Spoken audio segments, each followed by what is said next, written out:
अपना बिजनेस शुरू करने का सपना कई लोग देखते हैं, पर सवाल ये है कि आखिर शुरुआत कहाँ से करें। इस पूरी पड़ताल में हम एक एक्सपर्ट के तजुर्बे को एक आसान से गाइड में बदलने वाले हैं, जिससे वो सपना हकीकत बन सके। तो अक्सर यही सोचा जाता है कि बिजनेस शुरू करने के लिए ना बहुत सारा पैसा चाहिए, पर क्या ये बात सच में सही है या फिर ये बस एक बहाना है जो हम खुद को देते रहते हैं। शिपरॉकेट के फाउंडर साहिल गोयल का तो मानना है कि आज के दौर में पैसा सबसे बड़ी रुकावट है ही नहीं, असली चैलेंज है सही मौका ढूंढना। तो चलिए देखते हैं कि ये सब मुमकिन कैसे है।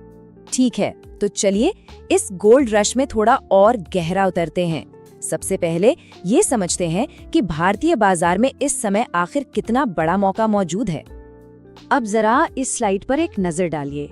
ये क्या दिखाता है? ये साफ साफ बताता है कि भारत का ई-कॉमर्स बाजार तो अभी बस अपनी शुरुआत ही कर रहा है। सोचिए, अमेरिका और चीन जैसे बड़े देशों के मुकाबले हमारे पास आगे बढ़ने के लिए कितनी बड़ी खुली जमीन है।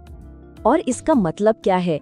इसका मतलब है कि करोड़ों नए ग्राहक बाजार में आ रहे हैं जो खर्च करने के लिए पूरी तरह से तैयार हैं।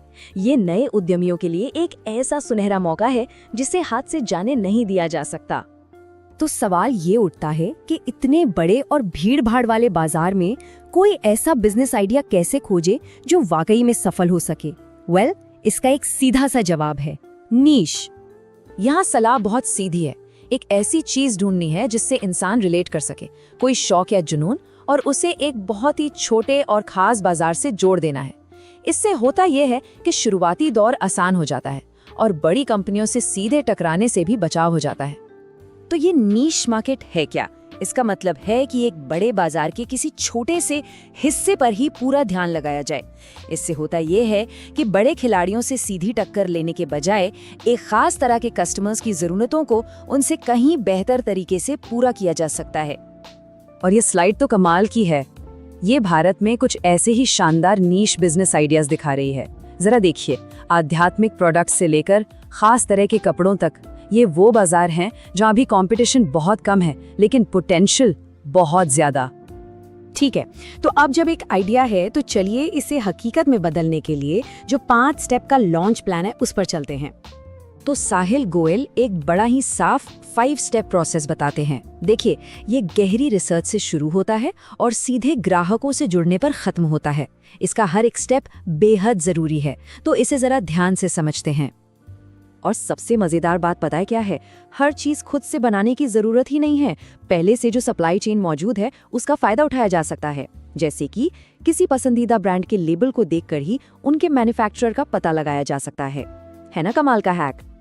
चलिए अब मान लेते हैं कि प्रोडक्ट तैयार है, तो अब सबसे बड़ी चुनौती क्या है? चुनौती ये है कि लोगों का ध्यान कैसे खींचा जाए और उन्हें ये कैसे यकीन दिलाया जाए कि ये प्रोडक्ट उनके लिए वाकई जरूरी है। मार्केटिंग में ना एक बहुत आम गलती होती है।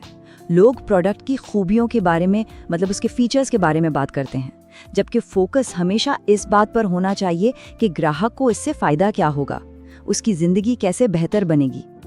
ये इस बात का एक शानदार उदाहरण है। हमेशा ये बताना जरूरी है कि ग्राहक को मिल क्या रहा है, ना कि ये कि प्रोडक्ट में क्या है। लोग तो बस ये जानना चाहते हैं कि उनकी जिंदगी आसान और बेहतर कैसे होगी। जरा ऐसे सोचिए, पैकेजिंग जो है वो ग्राहक से पहली मुलाकात की तरह होती है, और इतने भीड़-भाड़ वाले बाजार में एक शानदार पैकेजिंग ही प्रोडक्ट को तुरंत बाकियों से अलग दिखा सकती है और यहाँ तक कि उसकी ज्यादा कीमत को भी सही ठहरा सकती है। और अब आखिर में चलिए उस माइंडसेट को समझते हैं, उस मानसिकता को जो एक बिजनेस बनाने के इस मुश्किल लेकिन रोमांचक सफर को तय करने के लिए सबसे ज्यादा जरूरी है। उद्यमियों की जो सबसे बड़ी ताकत होती है ना, वही अक्सर उनकी सबसे बड़ी कमजोरी बन जाती है, और वो ताकत है एक साथ बहुत सारे आइडियाज का होना। एक बात साफ है, फोकस के बिना कहीं नहीं पहुंचा जा सकता। ये 3 सवाल एक तरह से आखिरी परीक्षा हैं।